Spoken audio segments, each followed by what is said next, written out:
For each child that's born, a morning star rises and sings to the universe who we are. For each child that's born, a morning star rises and sings to the universe who we are. Oh, for each child that's born, a morning star rises and sings to the universe who we are. Oh, for each child that's born, a morning star rises and sings to the universe who we are. We are our grandmother's prayers, and we are our grandfather's dreamings, and we are the breath of our ancestors. We are the Spirit of God. We are mothers of courage, fathers of time, daughters of dust, and the sons of great visions. We're sisters of mercy, brothers of love, lovers of life, and the builders of nations. We're seekers of truth, keepers of faith, makers of peace, and the wisdom of ages. We are our grandmother's prayers. We are our grandfather's dreamings, and we are the breath of our ancestors. We are the Spirit of God. We are mothers of courage, fathers of time, daughters of dust, and the sons of great visions. We're sisters of mercy, brothers of love, lovers of life, and the builders of nations. We're seekers of truth and keepers of faith. We are makers of peace and the wisdom of ages. We are our grandmother's prayers. We are our grandfather's dreamings, and we are the breath of our ancestors. We are the Spirit of God.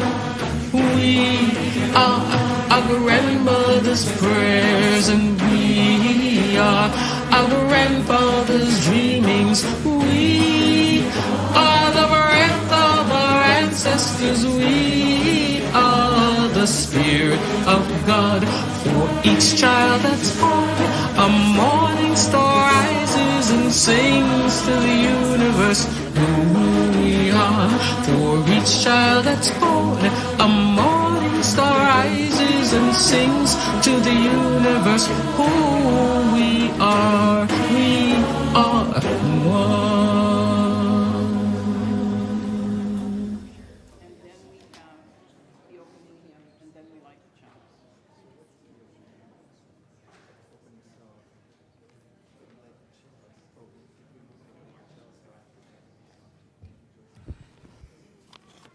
Good morning. I'm Mary Rothschild, our service leader this morning, and I've mixed up our service a bit, adding a few songs for all of us to sing because I love congregational singing, and changing the order of some pieces, which is one of the joys of being the person who puts a service together. We get to call the shots. Our call to worship this morning is a set of affirmations of Unitarian Universalism written by Bill Schultz, who was president of the UUA for 2 terms before he went on to head Amnesty International. Unitarian Universalism affirms that creation is too grand, complex, and mysterious to be captured in a narrow creed. That is why we cherish individual freedom of belief. At the same time, our convictions lead us to other affirmations, that the blessings of life are available to everyone, not just the chosen or the saved, that creation itself is holy, the earth and all its creatures, the stars in all their glory, that the sacred or divine, the precious and profound, are made evident not in the miraculous or supernatural, but in the simple and the everyday. That human beings, joined in collaborations with the gifts of grace, are responsible for the planet and its future. That every one of us is held in creation's hand, a part of the interdependent cosmic web, and hence strangers need not be enemies. That no one is saved until we all are saved, where all means the whole of creation. That the paradox of life is to love it all the more, even though we ultimately lose it.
That was lovely, Linda.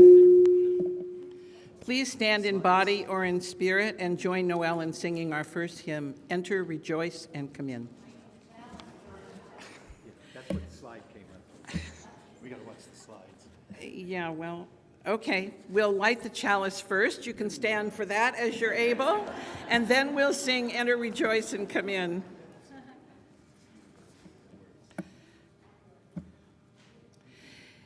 We kindle this flame, symbol of our faith, for the light of truth, the warmth of community, and the fire of love, which calls us to work for justice. Now we're going to sing Enter, Rejoice, and Come In.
Good morning, everyone. Good morning.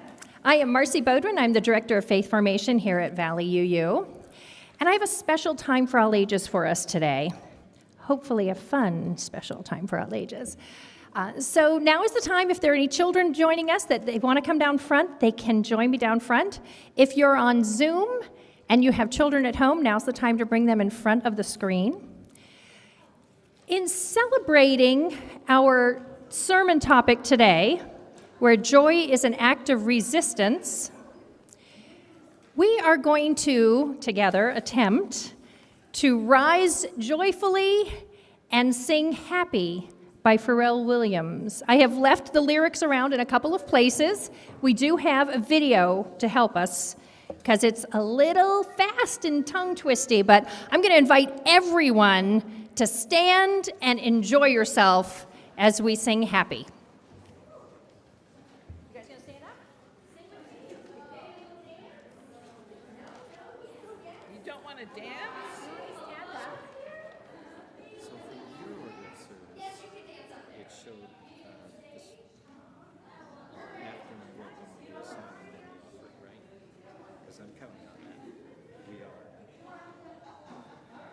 Because I only looked at the organ service before. It might seem crazy what I'm about to say.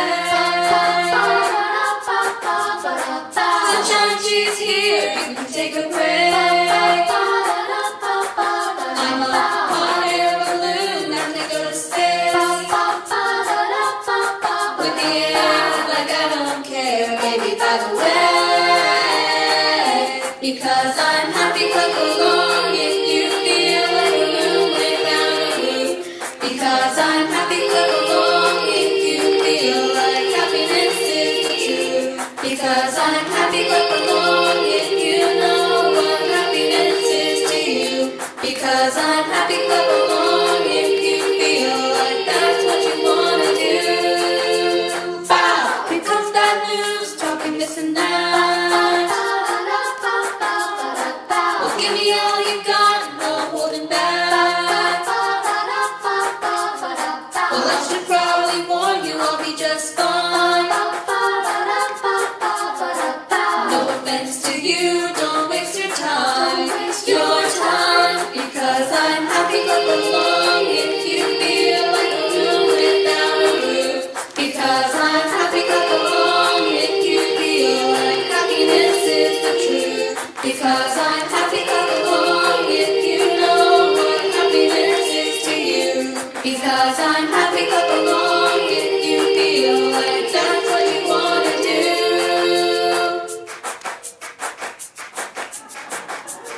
Bring me down, can't help it. Bring me down, your love is too high. Bring me down, can't help it. Bring me down, I said. Bring me down, can't help it. Bring me down, your love is too high. Bring me down, can't help it. Bring me down, I said. Because I'm happy, clap along if you feel like a room without a roof. Because I'm happy, clap along if you feel like happiness is the truth. Because I'm happy, clap along if you know what happiness is to you. Because I'm happy, clap along if you feel like that's what you wanna do. Because I'm happy, happy, happy, happy, happy.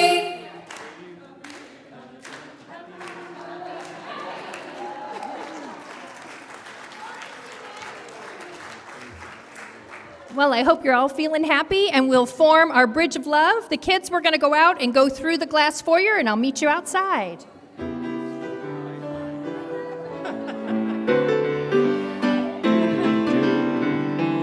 This little light of mine, I'm gonna let it shine. This little light of mine, I'm gonna let it shine. This little light of mine, I'm gonna let it shine. Let it shine, let it shine, let it shine. Everywhere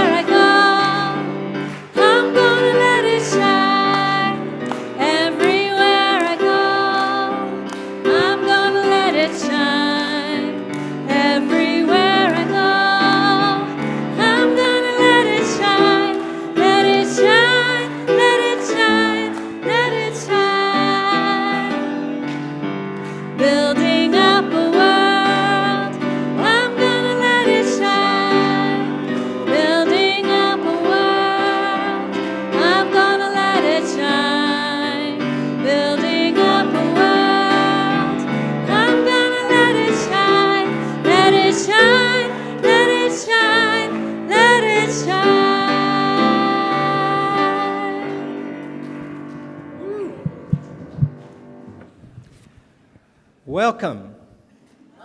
Welcome to you on Zoom, on YouTube, and to all of you here in the sanctuary, to Valley Unitarian Universalist Congregation. My name is Ken St. John, and I am another one of your associates in the pulpit this morning.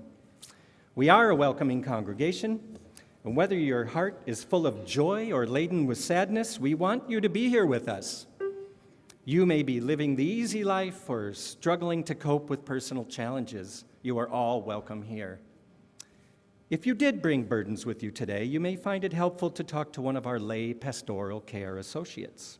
This morning you'll find Dan Schulte, there he is, in the sanctuary, and Janet Cantley is in the Zoom gallery where you can use the chat feature to contact her privately. I'd like to extend an especially warm welcome to you first-time visitors or infrequent guests with us today. So if you're new or unusual on Zoom, please use the chat feature to let your presence be known to the rest of the gallery. And any newcomers in the sanctuary are invited to stand briefly as you are able, or give a wave so that the rest of us can greet you warmly right now.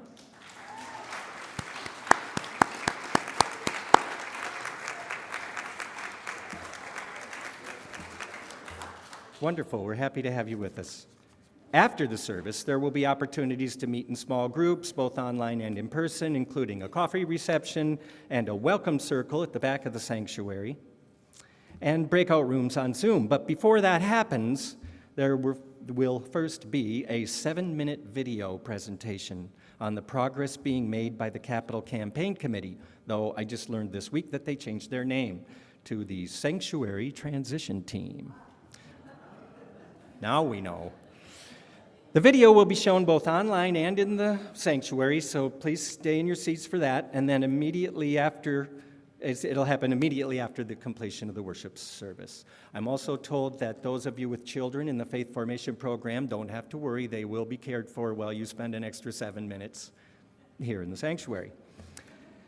All right, today's summertime lay-led service features our good friend, Mary Rothschild. Yay. Now, I've been around VUU long enough to have heard Mary preach from our pulpit a few times, but there was one instance I specifically remember from a few years back. Mary quoted Jesus, who was made famous in the New Testament of the Christian Bible. Now, Jesus challenged us to do many things that are not necessarily easy. We should heal the sick and raise the dead like he did, turn the other cheek, and give up all our worldly belongings to help the poor and the needy. The one Mary brought up was the mandate to love your enemy. And she emphasized, yes, that means we should even love Joe Arpaio, who had become the face of hate in Maricopa County back then for his harsh treatment of anyone who looked like they might be an undocumented immigrant in his role as sheriff. He was our nemesis, and we regularly protested his policies and actions and did our best to put him out of a job. So that got me wondering what it looks like to love your enemy. She probably told us, but I forget. Then on June 8th of this year, there was a column in the Arizona Republic that reminded me of this message from Mary and Jesus, and it was written by Singh Sodhi, who is a turban-wearing, thick-bearded Sikh living in Phoenix. His brother, Baldir Singh Sodhi, who was also Sikh, had been murdered in 2001 in the wave of hate violence that followed the 9/11 terrorist attack. Frank, the murderer, admitted to saying, quote, "I'm going to go out and shoot some towel heads," and showed no remorse when he was sentenced to life in prison. Now, 15 years after that, Singh Sodhi agreed to meet with Frank at the prison, where he was told, quote, "I want you to know from my heart, I'm sorry for what I did to your brother," close quote. To which he replied, "I already forgave you." This year, Frank died in prison. And Singh Sodhi wrote his article to publicly declare, quote, "Today, I send love to Frank Roque's family. I express my condolences in their loss. close quote. He chose not to see him as Frank the murderer, but as Frank who was redeemed through love. He closed by saying, quote, I mourn Frank. He's not outside of our hearts. No one is, close quote. And I thought, now that's loving your enemy. That's believing that every person possesses inherent worth and deserves some dignity. Now, in his case, there was contrition and an apology, which probably helps, something we're not really expecting to hear from Joe Arpaio, but still, worth and dignity. So now when my 4-year-old grandson, Oliver, he makes up one of his games for us to act out that involves a bad guy and a superhero good guy that's always played by him, I try to steer the ending towards some form of reclamation and reform for the bad guy instead of total annihilation. The message being that we can be a positive influence on others even if they antagonize us, which is when it's the most needed and the most challenging. So thank you for that reminder, Mary, and I look forward to hearing more of your insights today. But first, let's sing some more. Noel?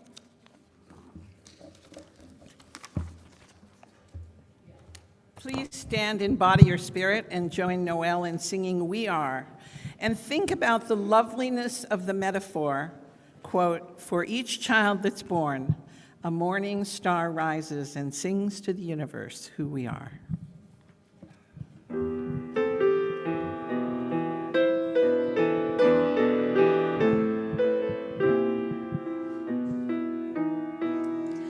For each child that's born, a morning star rises and sings to the universe who we are. For each child that's born, a morning star rises and sings to the universe who we are. Each child that's born, a morning star rises and sings to the universe who we are. For each child that's born, a morning star rises and sings to the universe who we are. We are our grandmother's prayers, and we are our grandfather's dreamings. We are the breath of our ancestors. We are the Spirit of God, our mothers of courage and fathers of time. We are daughters of dust and sons of great visions. We're sisters of mercy and brothers of love. We are lovers of life and builders of nations. We're seekers of truth and keepers of faith. We are makers of peace and the wisdom of ages. We are our grandmother's prayers, and we are our grandfather's dreamings. We are the breath of our ancestors. We are the Spirit of God. We are mothers of courage and fathers of time. We are daughters of dust and the sons of great vision. We're sisters of mercy and brothers of love. We are lovers of life and the builders of nations. We're seekers of truth and keepers of faith.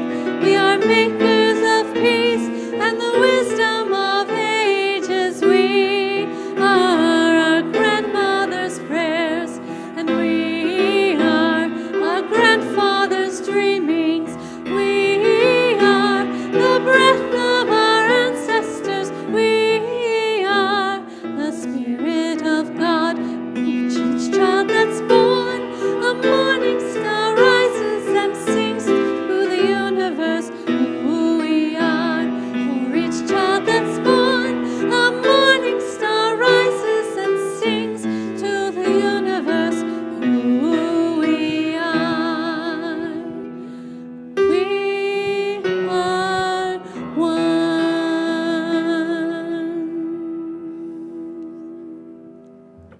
Thank you. Please be seated. We, as a community, can fulfill our grandfathers' dreams with courage and great vision. We can be sisters of mercy and builders of nations. But to be the keepers of faith and makers of peace requires money. And the ushers will now come forward, please, to take up the offering so that the universe might hear us sing.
For our centering today, we're going to sing When Our Heart is in a Holy Place. And I hope it speaks to you as it always does to me, because I believe, quote, when we are filled with love and amazing grace, we become our best selves.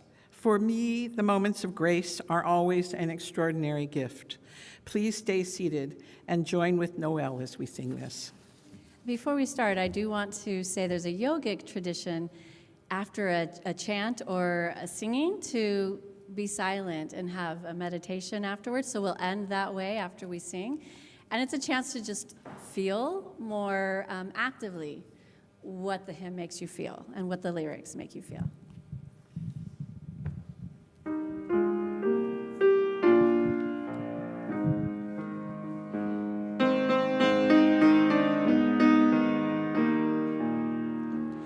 When our heart is in a holy place, when our heart is in a holy place, we are blessed with love and amazing grace. When our heart is in a holy place, when we trust the wisdom in each of us, every color, every creed and kind, and we see our faces in each other's eyes, when our heart is in a holy place, when our heart is in a holy place, when our heart is in a holy place, we are blessed with love and amazing grace. When our heart is in a holy place, when we tell our story from deep inside, and we listen with a loving mind, and we hear our voices in each other's words, then our heart is in a holy place. When our heart is in a holy place, when our heart is in a holy place, we are blessed with love and amazing grace. When our heart is in a holy place, when we share the silence of sacred space, and the God of our heart stirs within,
Remember, I said I was mixing things up a bit?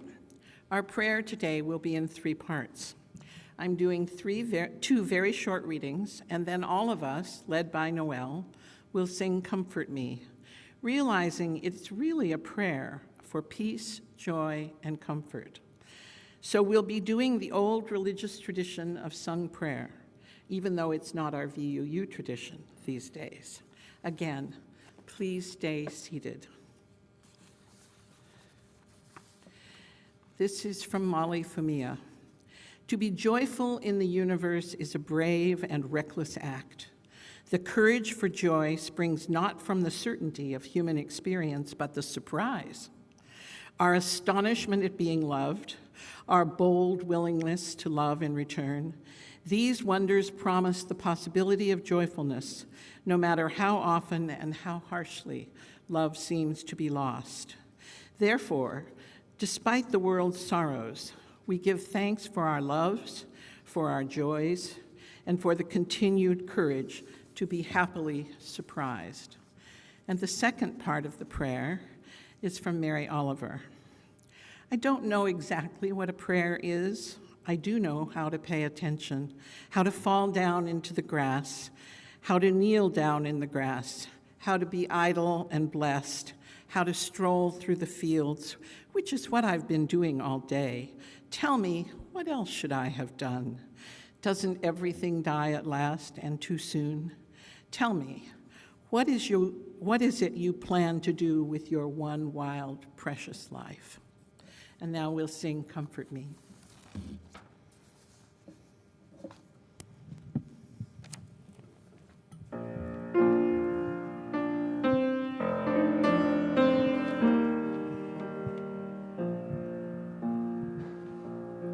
Comfort me, comfort me, comfort me, oh my soul. Comfort me, comfort me, comfort me, oh my soul. Sing with me, sing with me, sing with me, oh my soul. Sing with me, sing with me, sing with me, oh my soul. Speak for me, speak for me, speak for me, oh my soul. Speak for me, speak for me, speak for me, oh my soul. Dance with me, dance with me, dance with me, oh my soul. Dance with me, dance with me, dance with me, oh my soul. Comfort me, comfort me, comfort me, oh my soul. Comfort me, comfort me, comfort me, oh my soul.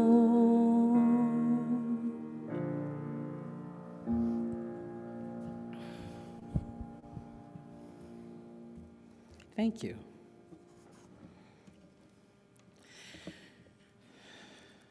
Some days it seems like the end times may be approaching, doesn't it? A totally unwarranted and cruel war in Ukraine, hideously killing civilians, brought on by the whim of a truly evil individual, goes on and on. Our government teeters on the edge of paralysis. Our Constitution is in serious danger, and long-held individual rights are being turned over at warp speed by a Supreme Court seemingly bent on turning back the clock by hundreds of years, if not instituting a theocracy. What's a person to do, besides voting, of course? And how does joy have anything to do with today's world? Last winter sometime, I heard a choir of women from Atlanta sing a song about joy, and their slogan is a line from the African-American poet Toy Derricott, that, quote, "Joy is an act of resistance."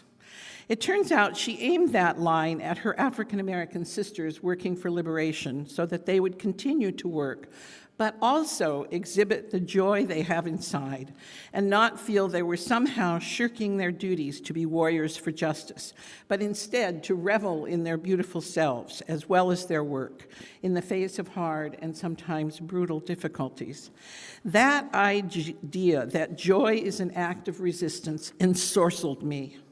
It really was like a sorcerer had entered my head and pronounced something I knew but had never articulated. I couldn't get it out of my head. I've long had a passion for joy, and I also know that it isn't possible to feel joy every moment of every day, especially in the face of the increasing horrors the world presents. But what is the secret of joy? How does it happen? Can we prepare ourselves to experience joy more frequently? Could that change our lives? Should it be a goal to find joy? And what could it mean to have joy be an act of resistance? Echoing through all this musing, I also kept thinking of William Blake's lines, the basis of a UU hymn as well. Joy and woe are woven fine, clothing of the soul divine. Under every grief and pine runs a joy with silken twine. It is right, it should be so. We were made for joy and woe. And when this we rightly know, safely through the world we go. In my ensorcelment, I began to collect writings about joy, and then love, and then what happens to people who experience joy. And then I would look some more, expanding the questions that surrounded my search to definitively understand the idea of joy as an act of resistance. And then I decided I had to write this sermon. Maybe it goes back to my childhood. Maybe it goes back to my understanding of and my commitment to universalism. But whatever it was, I was truly driven and inspired to search out what makes joy happen, how we can all experience it more, and what it might mean for our lives and even perhaps ultimately the world if we did. What would it mean to have a life goal of joy, a theology of joy? Do we already have one? Spoiler alert, yes we do. So here's my thesis in a very brief nutshell. We can train ourselves to experience joy more often. We can open ourselves to joy. And doing that can have enormous effects on our sense of self, our interactions with family and friends, and our place in the world.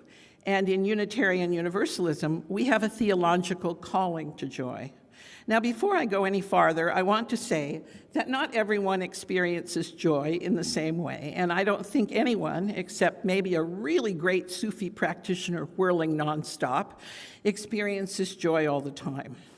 One of my dearest friends has said to me that she doesn't feel joy much, that she feels gratitude often, but that joy is elusive and fleeting if she feels it at all. I want to be clear here that certainly for me, joy isn't a permanent state of being. It is fleeting, it can be elusive, and it can be utterly momentary. But those moments bring me a grace that I need like I need to breathe. A theology of gratitude and joy is at the heart of universalism, and it makes my life better and happier every day. As the poet Maya Angelou wrote, quote, "We need joy as we need air. We need love as we need water. We need each other as we need the earth we share." Joy often comes from noticing small things and perceiving their gift. As a blogger I found, Amy Weatherly writes, quote, "Some people could be given an entire field of roses and see only thorns in it. Others could be given a single weed and see only the wild flower in it. Perception is a key component of gratitude, and gratitude is a key component of joy." In general, I happen to be a mostly happy person, though the last 2 years of COVID have been a test of my happiness set point. And I was raised in a fairly happy family with a very funny, kind, and loving mother and a relentlessly optimistic father, both of whom I adored. I was lucky, and I know it. I've told some of you before that, being ironic, I think as an adult it's amazing I'm not more neurotic, given the morning ritual my dad had in waking me up to get ready for school. First he would sing, "Good morning to you, good morning to you, good morning, dear Mary, good morning to you." And then he'd move on to the 118th Psalm. "This is the day that the Lord hath made. Let us rejoice and be glad in it." And then on to Longfellow.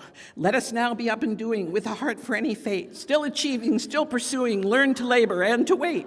On pitch black winter northwest mornings, when I could hear the rain pouring down, I would grumble, 'I'm learning to wait.'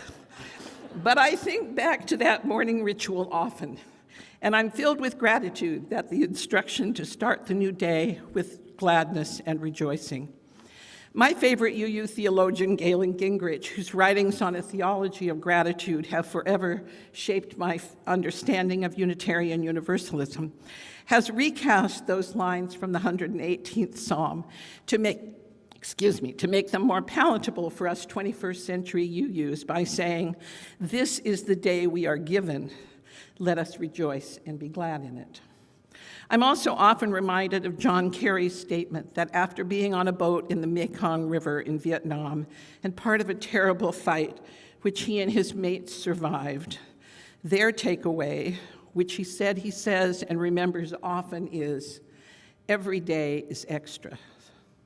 I think when we can truly take our day and begin it with gratitude that we've been given it, and can remind ourselves to look for what we can rejoice in, our lives will be better, and our work in the world will be more powerful.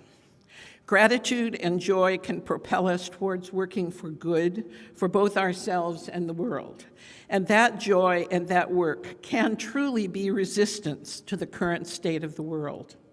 Of course, this brings me to universalism, that half of our denomination's long name that promises that God's love gives us eternal salvation, that every human has inherent worth, value, and dignity, no matter what. When did universalism, that most joyful theology, come into the world? It actually first existed in early Christianity, which exalted the embracing love of God, exemplified by Jesus and his work on earth. Many groups of early Christians celebrated God's love and the universal salvation Christ brought to humanity. They didn't focus on sin, they didn't believe in hell and the possibility of eternal damnation, and they certainly didn't believe in a group of people who were the elect, destined above all others for heaven and God's loving approval. However, as early Christianity morphed into the church, and the church became more bureaucratized, a new orthodoxy evolved in bits and pieces. To settle and unify doctrine, for several centuries, all church councils were held, bridging the two main power sites of the Roman Empire, Rome and Constantinople.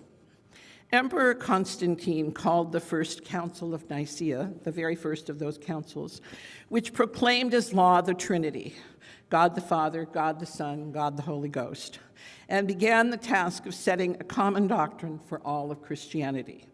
Many Christian denominations, even today, say the Nicene Creed, first proposed in 325 Common Era.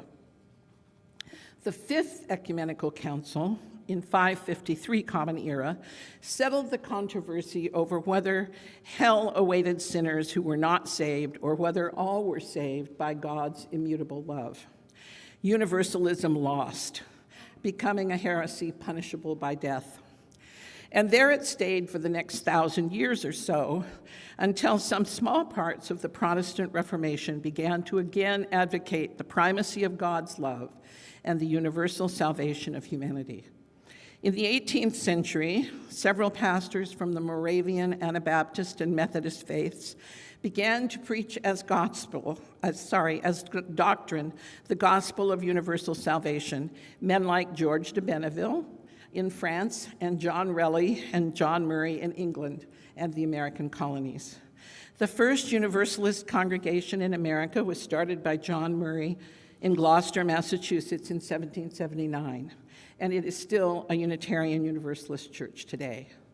Universalism spread quickly in the 19th century throughout the new United States of America and was a real player in early American politics, the instigator of the separation of church and state in the First Amendment, taken directly from the 1786 Gloucester suit against paying taxes to Puritan churches in Massachusetts. And like the Quakers, Universalists were critically important in the early abolitionist movement, condemning slavery and organizing against it. In the first half of the 19th century, Universalism became the fastest growing denomination in America, connecting especially with farmers and workers. Its message of universal salvation and the inherent and inalienable worth of every person because of God's supreme love with joy incarnate, such a different version of Christianity from the Puritan view of the probability of hell and eternal damnation.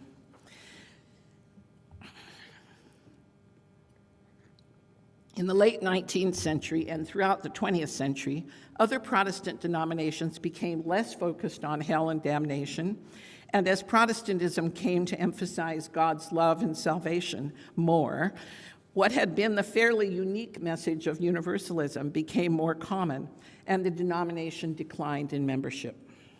When the two denominations of Universalism and Unitarianism merged in 1961, Unitarians were larger and more dominant, and Universalism's theological history became less important in the theology of the new denomination, though Unitarian Universalism's first principle is pure, unadulterated universalism.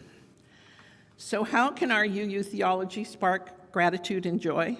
I think we can train ourselves to experience gratitude and joy, and it turns out both theologians like the late Forrest Church and the very much alive Galen Gingrich, as well as many psychologists and neurobiologists agree. Noticing more, acknowledging grace, doing the work of making and having friends, and being part of a community like a congregation all help us find joy and gratitude. The Dutch priest Henri Nouwen wrote, "Joy does not simply happen to us. We have to choose joy and keep choosing it every day." Or, as the poet Wendell Berry says, somewhat ironically, "Be joyful, though you have considered all the facts." And Barbara Kingsolver writes, quote, "In my own worst seasons, I've come back from the colorless world of despair by forcing myself to look hard for a long time at a single glorious thing. A flame of red geranium outside my bedroom window, and then another, my daughter in a yellow dress, and another, the perfect outline of a full dark sphere behind the crescent moon, until I learned to be in love with life again, like a stroke victim retraining new parts of my brain to grasp lost skills. I have taught myself joy over and over again." To these writers and philosophers, choosing joy is an action and makes them both happier and more able to continue to work for the good, for change, to resist. It does for me too. Not that I'm always successful, but when I am, it gives me both energy and delight. Further, training oneself to look for joy and choose joy as an action can help us fight some of the most worrisome health trends in our country today. As early as 2017, Dr. Vivek Murthy, who was then the U.S. Surgeon General, cited loneliness and emotional well-being as one of the biggest public health issues in the United States, arguing, quote, "We live in the most technologically connected age in the history of civilization, yet rates of loneliness have doubled since the 1980s." And he said it held true across both rural and urban areas. Further, he said, quote, "The reduction in lifespan from loneliness is similar to that caused by smoking 15 cigarettes per day, and it's greater than the impact on lifespan than obesity." I was very happy about that. "Loneliness is associated with greater risk of heart disease, with reductions in task performance. It limits creativity, and it impairs other aspects of executive function, such as decision-making. And loneliness has only increased since 2017, made even more pervasive because of COVID. As a piece of that increase in loneliness, many Americans say they have few or no close confidants. Though friendship lengthens lives and improves performance and work, makes people better parents, and broadens individuals' minds. In a recent study by the American Enterprise Institute, No Liberal Home, 27% of millennials say they have no close friends, and 22% say they have no friends at all. And again, according to many of the most recent studies, COVID has exacerbated what was already happening in terms of friendship and loneliness. Jeffrey Hall, a psychologist from the University of Kansas, whose specialty is the study of friendship, says that although it is a huge investment of time, he estimates it takes 50 hours for an acquaintance to become a friend, 90 hours to get from casual friend to good friend, and more than 200 hours to get to confidant. If I had to do that research, I'd kill myself. It may well be the most important thing a person can do for their health. He also recommends reconnecting with old friends because it's quicker, and diversifying friendships, diversifying friendships to experience the benefits of friends. Why I am talking about all of this, and believe me, I have a file full of studies I could recite, I'm not, but I could, is that everyone who is studying loneliness and friendship and what love does to the brain says that being involved in a good community which encourages friendship is healthy in major ways for our bodies, our brains, and our spirits. Further, one of the best communities to be involved in is a church community or congregation like VUU. Congratulations, friends. Coming to church today, whether here in the sanctuary or online, is almost certainly the healthiest thing you've done today, or maybe in the last decade. And I do want to say, yeah, good on us. And I do want to say coming in person is even more healthy than being here on the screen, although we love you, those of you who are on the screen. Being less lonely, having more friends, and being part of a friend community helps us experience joy and gratitude. It encourages us to notice things that make us happy, and it helps us have the spiritual force to work for change, to make the world better in whatever ways that we can. In these ways, choosing joy can truly be an act of resistance.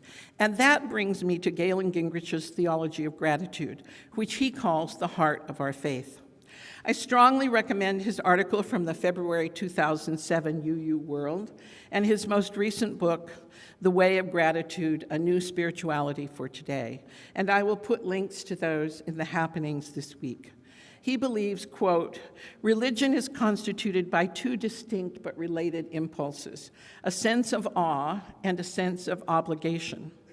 The feeling of awe emerges from our experience of the grandeur of life and the mystery of the divine. The feeling becomes religious when a sense of obligation lays claim to us and we feel a duty to the larger life that we share. He also holds that unless our faith is mere intellectual affectation, the defining element of our faith must be a daily practice of some kind. What kind of practice?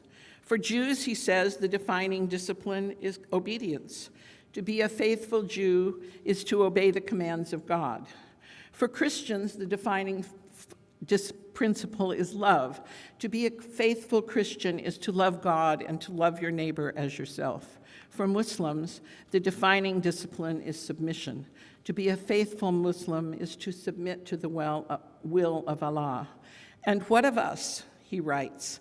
What should be our defining religious discipline? While obedience, love, and even submission each play a vital role in the life of faith, my current conviction, he writes, is that our defining discipline should be gratitude. He asks, why gratitude?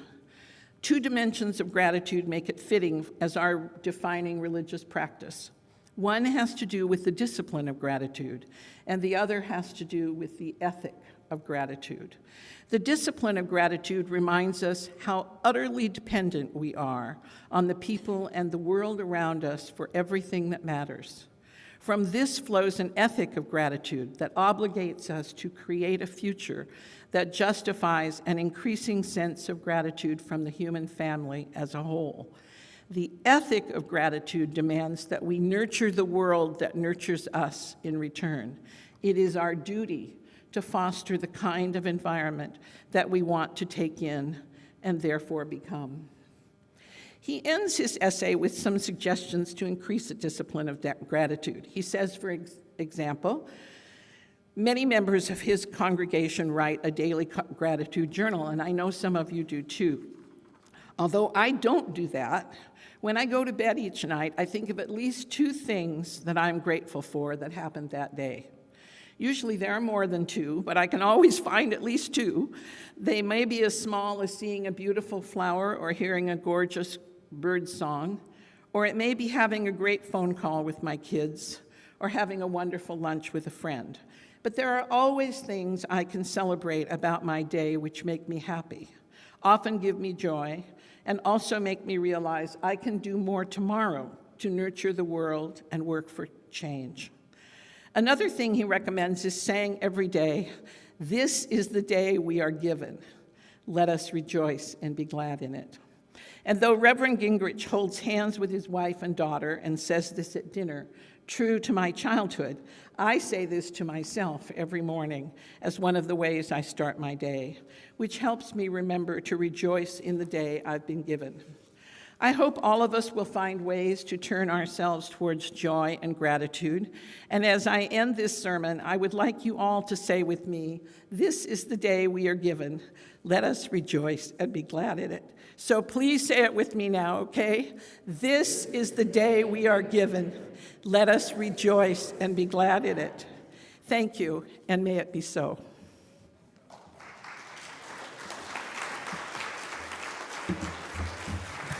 Thank you.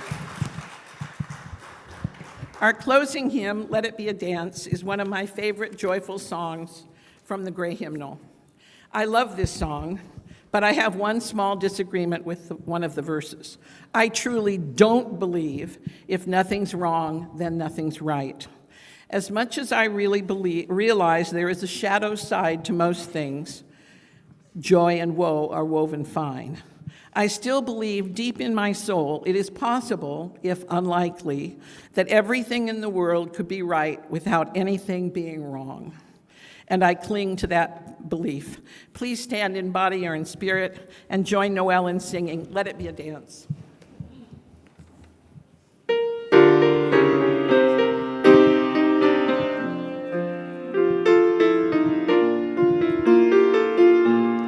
Let it be a dance we do. May I have this dance with you through the good times and the bad times too. Let it be a dance. Let it be in song be heard. Play the music, say the words, and fill the sky with sailing birds. Let it be a dance. Let it be a dance. Learn to follow, learn to lead. Feel the rhythm, feel the need. Reap the harvest, plant the seed. Let it be a dance. Let it be a dance we do. May May I have this dance with you through the good times and the bad times too. Let it be a dance. Everybody turn and spin. Let your body learn to bend. And like a willow with the wind. Let it be a dance. Let it be a dance. Let it be a dance. A child is born, the old must die. A time for joy, a time to cry. Take it as it passes by. Let it be a dance. Let it be a dance we do. May I have this dance with you through the good times and the bad times too. Let it be a dance.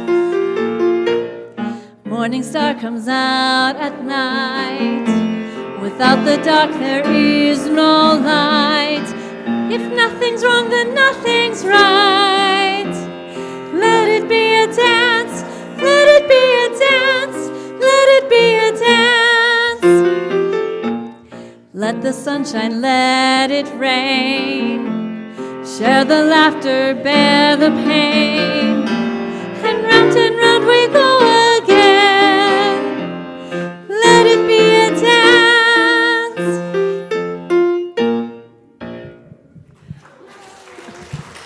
Thanks to our Fun to dancers. sing that song, isn't it? I miss it.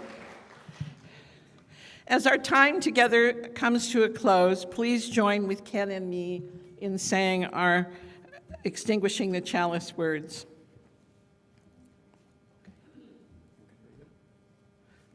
Oh, yeah. All right. We told him that this morning. Though we extinguish the chalice, our connection to each other and this community remains. May its light guide us this week as we walk the path of justice, speak words of love, and fill our world with compassion until we meet again. And for the final new piece I've planned in the service, please stand in body or in spirit to sing a benediction for us all to end this service and guide us into our new week. Please join Noel in singing the joyful Calypso Alleluia. Most of you don't know it from the name, but we used to sing it a lot when Kelly was here.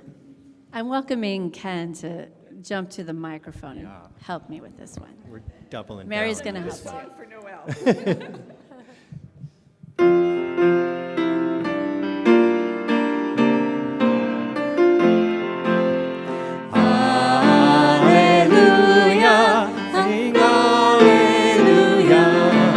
Sing hallelujah, hallelujah, hallelujah. Sing hallelujah, sing hallelujah. Blessed be, sing blessed be, sing blessed, blessed be, blessed, blessed be, blessed be, sing blessed.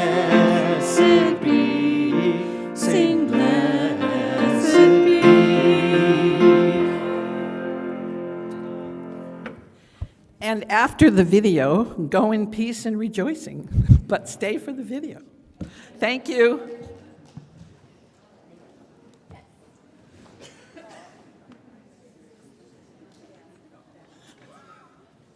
In 2018, we began working on plans to put a new building on our campus. Our architect dazzled us with plans to transform our campus with a beautiful new sanctuary. In 2019, it became clear that the building was going to cost more than we had raised in our capital campaign. So we began looking for alternatives. We hope that this short video will bring you up to date on where we are and where we hope to go in the future. Hi, I'm Deanne McClenahan, and I co-chair this committee with Jim. I was president of the board during 2021, during which time COVID came to us, along with a number of misfortunes that were specific to our congregation. Our long-term music director, Kelly Walker, moved away. We lost our beloved and efficient congregational administrator, Sue. And after that, our senior minister, Andy Burnett. We moved to online services, hired an interim minister, and limped through our first year of COVID. Our congregation stayed strong. Members showed up on Zoom in great numbers, and Fred Wooden proved to be just what we needed during this time. Pledges continued to be paid, including many of the capital pledges, but both in smaller amounts than in previous years. We opened our sanctuary doors at the start of COVID to iHelp full-time. Dozens of community members experiencing homelessness during the hot 2020 summer took refuge in our air-conditioned and otherwise unused building and stayed full-time for more than a year. We were grateful as a congregation to be able to continue our mission while much of the world was shut down. As we moved into 2021, it became apparent that we just didn't have enough money to pay for the plans that we were envisioning. So at a congregational meeting, we decided on a new plan, and it had 3 parts. We would use the money that we had, because we did have some, but we would use it first for a recovery fund that would go to prop up our operating account. Second, we would fix some immediate needs. We were going to fix the roof, and we were going to repair air conditioners. And the third thing, the rest of the money that we had, we would use for capital improvements on the current sanctuary and grounds. This year we spent considerable time with our architects and engineers to determine what we could do with our existing sanctuary. Wendell Burnett Architects brought us a new perspective. We were excited with the prospect of raising ceilings, adding skylights and a commercial kitchen, and showers for our homeless guests. This beautiful sanctuary would have provided flexible stage and seating arrangements, better placement for our tech booth, and a myriad of other improvements. While the architect was working on plans and bids, I'm happy to report that we funded and completed replacement of tile roofing on the 3 education buildings and 9 of the 12 air conditioning units in the sanctuary.